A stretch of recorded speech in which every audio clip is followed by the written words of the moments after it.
இங்கே வந்து டப்பிள் அப்படின்ற டேட்டா டைப் பற்றி பார்க்கலாம். ஏற்கனவே லிஸ்ட் அப்படின்ற டேட்டா டைப் பற்றி பார்த்துருந்தோம். லிஸ்ட் அப்படின்றது வந்து ஒரு மியூட்டபிள் ஃபங்க்ஷன். என்னன்னாலும் நம்ம எலமெண்ட்டை வந்து சேஞ்ச் பண்ணிக்க முடியும். அதில் உள்ள எலமெண்ட்டை நம்ம சேஞ்ச் பண்ணிக்க முடியும். பட் டப்பிள்ஸில் அப்படி கிடையாது. அதில் உள்ள எலமெண்ட்டை நம்ம சேஞ்ச் பண்ண முடியாது.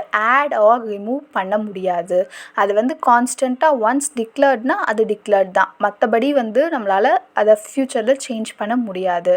ஸோ டப்பிள் இப்போ நம்ம வந்து ஜஸ்ட் செகண்ட் பிளேஸில் உள்ள எலமெண்ட்டை வந்து செக் பண்ணியிருக்கோம். 3 அப்படின்னு சொல்லி டிஸ்பிளே ஆகிடுச்சு.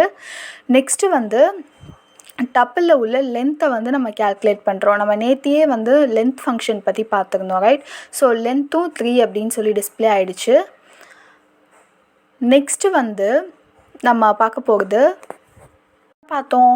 லிஸ்ட்டில் வந்து நம்ம வேல்யூஸ் வந்து ஆட் பண்ண முடியும், ரிமூவ் பண்ண முடியும், டூப்ளிகேட் வேல்யூஸ் அலவுடு. டப்பிளில் வந்து நம்ம அந்த மாதிரி பண்ண முடியாதுன்னு பார்த்தோம். ஸோ அப்பெண்ட் ஃபங்க்ஷன் அதில் வந்து எப்படி ஒர்க் ஆகுதான்னு பார்க்குறோம். இப்போ ஆட்ரிபியூட் எரர் அப்படின்னு சொல்லி வந்துடுச்சு. டப்பிள் ஆப்ஜெக்ட் வந்து உங்களுக்கு அக்செப்ட் ஆகலை அப்படின்னு சொல்லி வந்துடுச்சு. ஸோ ரிமூவ் நீங்கள் கொடுத்தீங்கனாலும் அக்செப்ட் ஆகாது, பிகாஸ் அது வந்து சேஞ்ச் பண்ண முடியாது அப்படின்றனால. ஓகே, ஸோ இப்போ நம்ம வந்து டப்பிள்குள்ளே வந்து ட்ராவர்ஸ் பண்ண முடியுமா? ஒரு set of string or integer or character whatever maybe நம்ம கொடுத்தோன்னா அதில் வந்து ட்ராவர்ஸ் பண்ணி நம்மளால் ரிசல்ட் வந்து நம்மளால் கொடுக்க முடியுமா, அவுட்புட் கொடுக்க முடியுமா? எஸ், தனித்தனியாக வந்து ட்ராவர்ஸ் ஆகி டிஸ்பிளே ஆகிடுச்சு.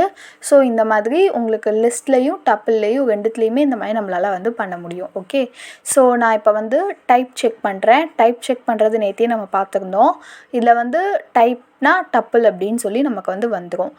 இதுவே வந்து டப்பிள்னால் நம்ம வந்து இந்த மாதிரியான ப்ராக்கெட்ஸில் தான் நம்ம வந்து கொடுப்போம், ரைட்? இப்போ ஸ்கொயர் ப்ராக்கெட்ஸில் கொடுத்தோன்னா அது வந்து லிஸ்ட்டு.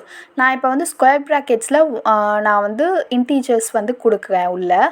இப்போ நான் வெளியில் வந்து நான் டப்பிள்கான ப்ராக்கெட் கொடுக்கும் போது நான் இப்போ லிஸ்ட்டாக வந்து டப்பிள்குள்ளே கொடுத்துருக்கிறதும் எனக்கு வந்து டப்பிளாக வந்து மாறிடும்.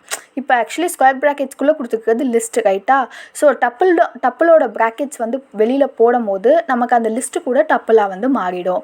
ஸோ டப்பிள் அப்படின்னு சொல்லி அதோட டேட்டா டைப் வந்துருச்சு. ஓகே, ஸோ இதுதான் வந்து நம்ம ஒரு லிஸ்ட்டை கொடுக்கும்போது கூட நம்மளால் அதை வந்து டப்பிளாக வந்து சேஞ்ச் பண்ணிக்க முடியும். ஒரு லிஸ்ட்டை கூட டப்பிளாக சேஞ்ச் பண்ணிக்க முடியும்.